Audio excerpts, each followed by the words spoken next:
You are listening to the Mary Jane Society podcast, where you will meet entrepreneurs, cultivators, scientists, doctors, and inventors in the cannabis industry.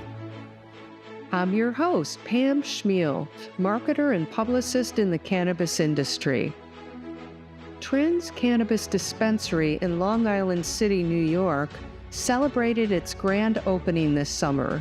It's the largest cannabis dispensary in New York City, founded by brothers Rodney and Brandon Carter, both of whom have been arrested for past possession.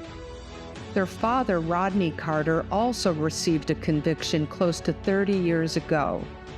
I spoke to the brothers about their dispensary operation in New York City to learn how things are going in the first few months of opening and their plans for the future.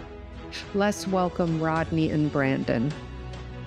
So anyway, all right, let's get into some questions. So I thought first, if we could just start out with, I think I had read that you have a partnership with Housing Works. We do, yes, we do. Okay, is that a franchise opportunity or? I'm sorry, could you say it again? Is that a franchise opportunity? How are you involved with them? No, so Housing Works are part investors in us. When we got licensed, safer banking is not a thing right now. So it was very difficult raising money. And we were, being bulldozed by predatory lenders. So, our real estate agent heard that Housing Works were looking for, some new card holders to partner with.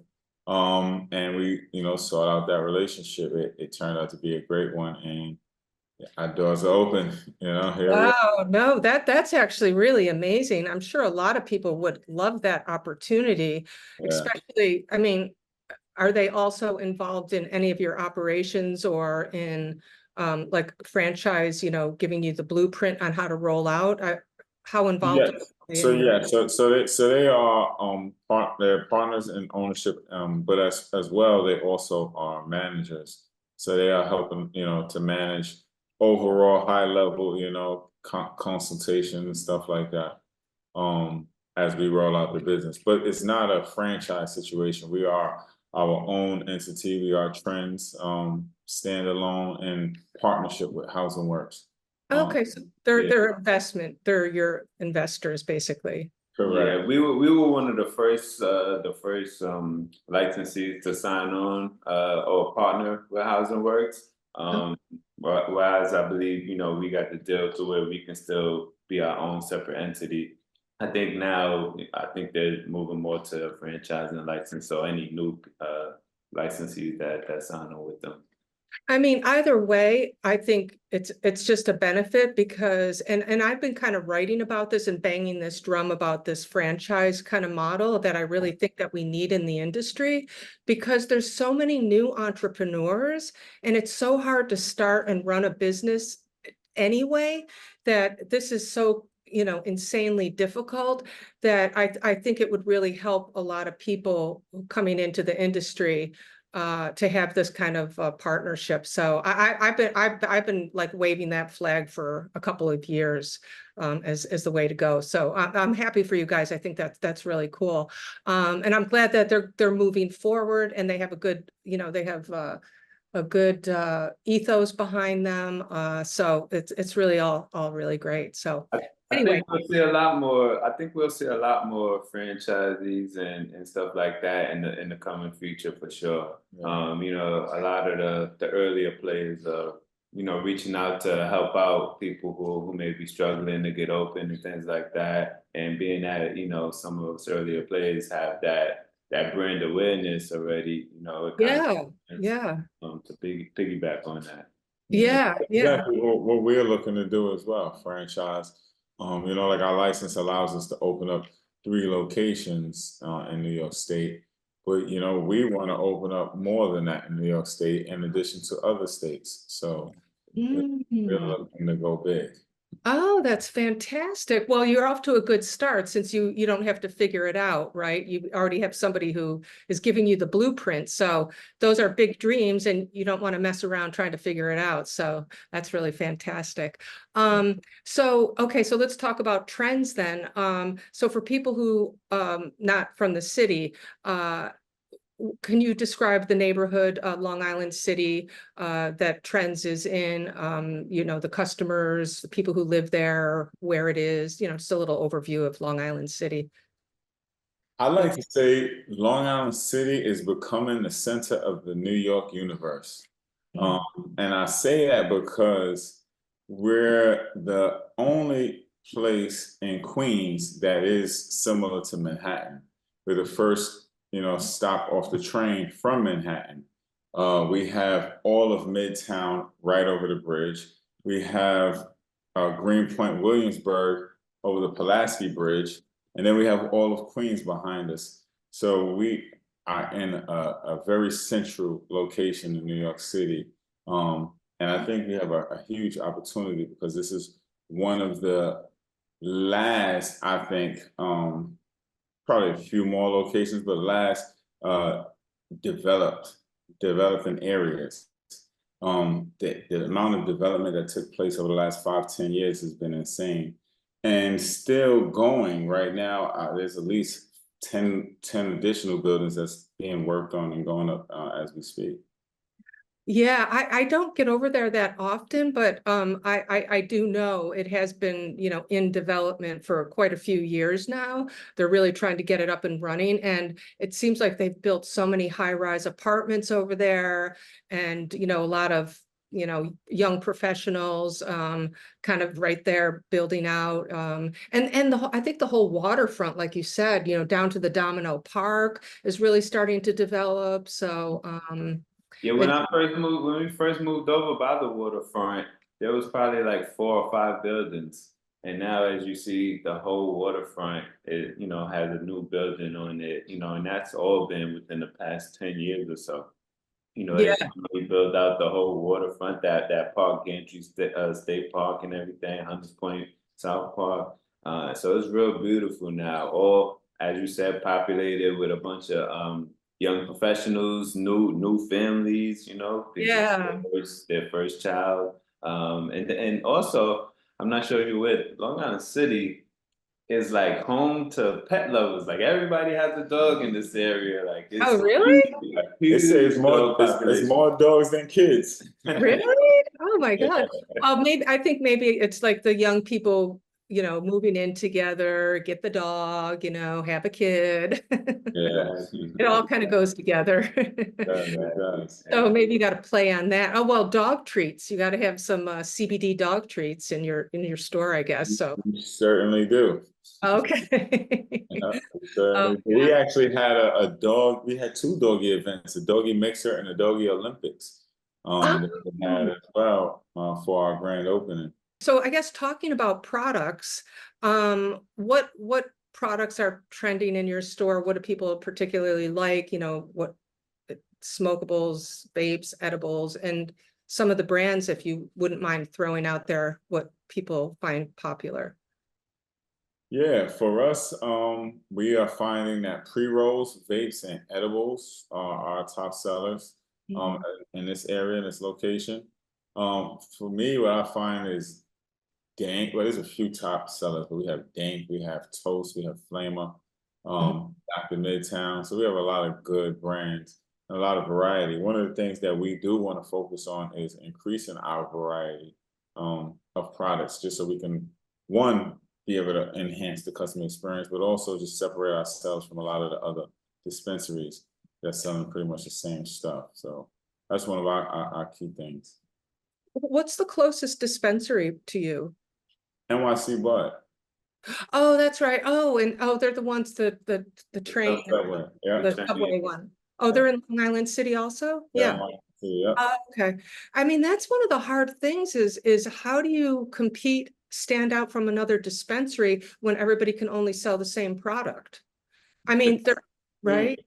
The customer experience, is who's gonna go above and beyond to give customers that elevate their experience, make them feel special, make them feel like they're at home, you know. So everybody has their own different ways of going about doing that.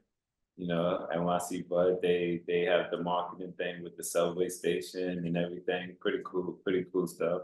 But Your store looks great. I saw just the outside. It looks very elegant, very beautiful. So yeah, our approach, we were looking to go with like a artsy museum as type vibes. And being a family business, that like our objective was to kind of create that experience for our customers as well. Like we want to create a space where we like to say it's not a dispensary, we're a cultural hub, for immersive experiences, and we want to bring people together and build community. So that's ultimately, what we try to offer, is to separate ourselves from everybody else, like, a home, family, Yeah, I right. I guess the whole ambiance when they come in there and things like that. I mean, I feel like that's the only way that dispensaries and brands can really stand out is by building community, either, donating or getting involved with an organization, or, like personally, I kind of tend to want to go to the travel agency. I will come to yours, but I'm just saying, like, being where I am, only because it stands out to me that, they support a good cause. And I feel like they're giving 51% of their profits, to this organization. So it matters to someone, a lot of people. Yeah, for sure. That was ultimately one of the deciding factors on the partnership with Housing Works as well. Yeah. Yeah. Well, that's where I go also that's where I go. I go to Housing Works and Travel Agency for those two reasons. Yeah. And that being said, like our portion of our proceeds go directly towards those nonprofit. Oh, okay, that's right. So you also yeah, we have the same. Our missions align. Oh, so okay. That's why we're partners. Yeah. That's something to promote for sure. So I guess how about I'm just thinking about the brands out there, all of a sudden there seems to be a lot coming online. I feel like I was keeping up with all the brands and, the farmers and, who's doing great manufacturing and extraction and growing. And, I was really getting to know them. Now all of a sudden I feel like there's so many brands coming online. Are you going to visit the farmers and the manufacturers? How are you choosing your products and making your decisions? Sheesh. It's interesting. Once we got licensed, pretty much all of the farmers came to us. Oh, yeah. They pretty much just dumping product on us because they have, the slow rollout of all of the stores throughout the state. They backed up with nothing but product. So finding good, brands was not difficult for us. Is going through the product to see which one sells at our location is more of the challenge of what we're working through. And we're finding that out pretty easily. But yeah, going to the farms, we haven't done yet. I've been to actually one farm and I've been to one processing facility. But I am looking to do much more, hopefully before it gets cold. We've just been so busy and swamped with I'm sure. getting the store up and running. How about the flower? Like, I mean, flower's not a top seller in your store. I mean, across dollar wise, flower and vapes are the top sellers in our store. Quantity wise, pre-rolls for sure. Like our demographic, it's a lot of working young professionals. They're on the go, so they want to come in, buy a pre-roll, walk out, and be able to light it up and jump on the train or go about their day. Or walk their dog. Or walk their dog. Exactly. Walk their dog. Or one of the parents might have, snuck out while the baby's sleeping and then came and got the pre-roll and then right back. But yeah, go ahead. So what do you think of the quality of the flower in our state? I mean, that's always a problem when the state a state gets up and running and you hear that complaint at the beginning. How do you think the flower is looking? I think initially we definitely had an issue with that. You know, like I said, it was dumping a lot of the flour because not enough stores opened up. So really, a lot of the flour they was dumping initially was it was last year's crop, so Yeah. it wasn't good for one. Then we're competing with California's indoor versus New York's outdoor, which also is not going to be at the same quality and standard, which we are aware. And our customers been working through it and they understand that as well. But the good thing is that we have indoor already started coming in, and we by the end of the year we should be pretty much flooded with indoor. So we will have much better quality. We are getting better quality now. And we should have pretty much everything as good quality by the new year. I know. From that. Some of the outdoor flowers been pretty good, depending on the brand and who's growing it. Like Alchemy Pure, there's a sun grown. They have a following. Like a lot of customers. Alchemy Pure? Alchemy Pure, yeah, they're really Friends good. of mine. Yeah, Oh, really? yeah. Yes. Oh my God, I'm so glad to hear that. Yeah, Do they're they really good. follow me? We love them. Yeah, yeah. If we took them out the store, we'd have a problem. Oh my God, I'm so glad to hear that. Is Trainwreck one of their best ones? I don't know. I thought that, like when I saw. It's nectarine Nectarine jelly and Burberry OG. Those are the top two right there. Oh yeah, I saw. I think that was new, the blueberry that came out. Okay, that's fantastic. Well, he's a lettuce farmer for 20 or 30 years, like gourmet, high end lettuce farmer before he got into growing cannabis. Wow. Like a very well known lettuce farmer up in that area. Yeah. How is like the higher end products selling, like like solventless hash rosin, gummies or dabs or things like that, those higher price items? I just feel like, how can people afford that?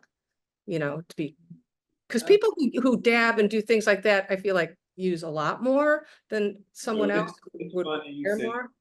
I was talking about this with some of my staff. Like, at one point in time, we were definitely selling a lot more concentrates. And we have a lot of it in stock right now. Some of our bartenders at the moment, they're not as knowledgeable on it, I guess, or they're not sure what type of consumer it will benefit. So we got to do a little bit more, I guess, product knowledge and training on that, because we do get a lot of customers who have a higher tolerance where that concentrate would benefit them. And they don't only have to take it in something like a Puffco. Sometimes they could sprinkle it in their joint, crush it up and put it in their joint or whatnot, and it would just elevate that smoking experience even more.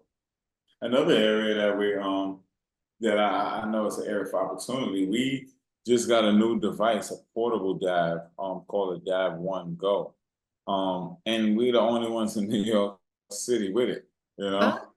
It's a really cool device, and it should be flying off the shelves, but it's not. So definitely a lot more education for our bartenders. Yeah, and just people in general, I think, learning new ways to consume and things like that. Are the brands coming in to do pop-ups in your store and things like that? Yeah, so they do. They come in, do bartender trainings when new products come in.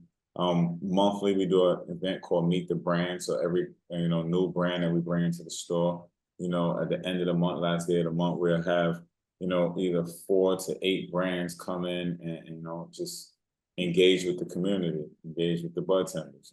We make it a whole fun day. Provide some food, refreshments, a DJ, and everything. So so it's definitely a vibe. Yeah. Oh, how about food trucks? We had a food truck. We had a food truck for the Doggy Olympics. We had a doggy food truck. A company called Wolf Bowl. Yeah. Oh no. Oh my God. That is perfect for that neighborhood. Yeah. But food trucks, that's always fun if you're doing stuff like that, right? Yeah.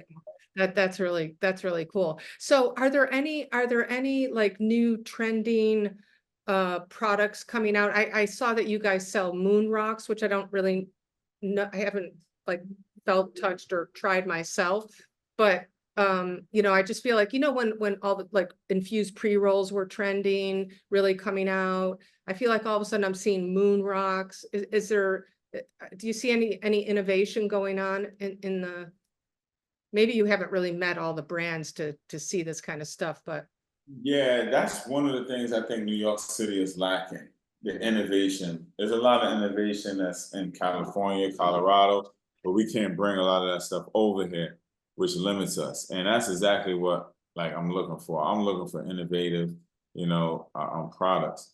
One of the things that like we have a friend who is working on her own line. So she's a cannabis doctor. Her name is Dr. Lynn, and she's working. Her name of her company is called Suppose. She's working on like cannabis suppositories. You know, mm, so mm. like, that's a cool, a cool way. And Oh, I see. Yeah, to sell. Yes, yes. yeah, so suppositories, but like we consider ourselves a wellness store as well, right? So we want to sell not only just cannabis flower and recreational usage. We want products. We want to sell health related products, beauty related products. We want to sell novelty products, candles and cards. Sexual lubes. We want to be able to sell everything. So that's what we're doing right now. We're trying to source different products that will help us separate ourselves even further from. Yeah, you know who does that really well? And I always loved that also, that they really combine the wellness and the medical. Curio Wellness, they're a brand in a dispensary grower vertical operation in Maryland. And they're expanding into New Jersey and whatever. But anyway, their store is really like you can go in and get acupuncture or, I don't know, all those different things, but it's a wellness center connected to their store. So I think that's a really great way to stand out as well. Yeah, one of the like in our event space, some of the activities we're doing wellness related is like we're doing like yoga, elevated yoga. We're looking to do Pilates and stuff like that. Oh, right. I saw the yoga. Right. Yeah. Yeah. And how about beverages? Are beverages, you just kind of went through the summer. Are Beverages done very well. Yeah, heirloom beverages done very well for us.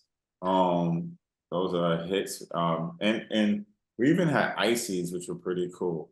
They came a Oh, little later in the summer, but they were pretty, they were pretty cool. And they oh, definitely you mean like Italian ices? Like the like the popsicles. pops, yeah, the popsicles. Oh, really? I mean, I think that's the future too. I've seen a couple ice cream brands out there. Yeah. So, yeah, that sounds really good. I actually have been trying Tunes, the beverage. Okay. Yeah. Okay. How do you feel about those? I particularly like those because I don't like sweet drinks. Okay. I think Air puts a lot of sugar in their drinks. But I love the company. It's a nice that, I think heirloom makes tune.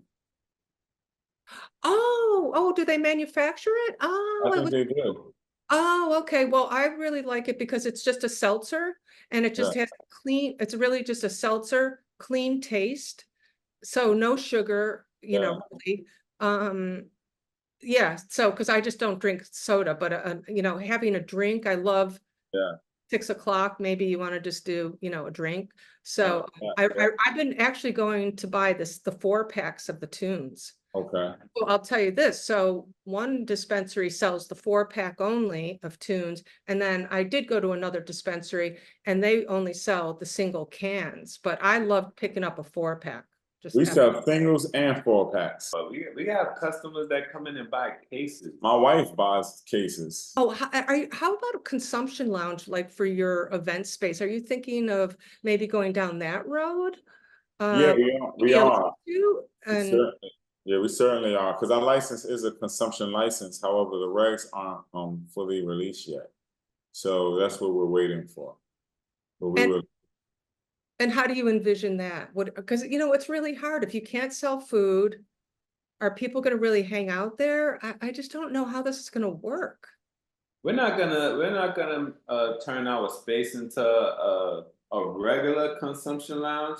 I think we're gonna keep it more like it is now, an empty open space where we could kind of change it up, the style, the layout of it, depending on the type of event we have. Yeah. And we'll just have the ability to consume at that particular event, you know, because we still want to do our doggy events. We still want to do our elevated yoga, our infused dinners. Okay. We can do even more immersive experiences back there. So we don't want it to be, you know, just a set layout, you know, where people could just buy and just go chill and smoke. You know, we want to kind of curate more of a immersive experience. Yeah, and then we also intend to allow like the community also to rent our space out and use it as well. Oh, what a great idea.